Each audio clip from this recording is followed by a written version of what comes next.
حضرت موسیٰ علیہ السلام نے اللہ سے سوال پوچھا، یا اللہ، جب کوئی نیک بندہ تجھے پکارتا ہے تو آپ کیا جواب دیتے ہیں؟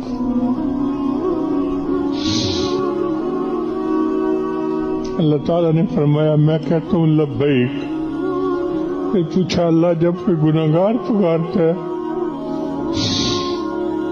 تو میں 3 دفعہ کہتا ہوں لبیک لبیک لبیک۔ موسیٰ علیہ السلام نے سوال کیا،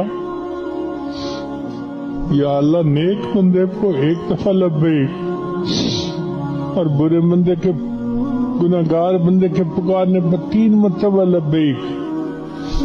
اللہ نے جواب دیا، میرے پیارے موسیٰ علیہ السلام، نیک بندے کو اپنی نیکی پہ بھروسہ ہوتا ہے اور گناہگار بندے کو میری رحمت کا۔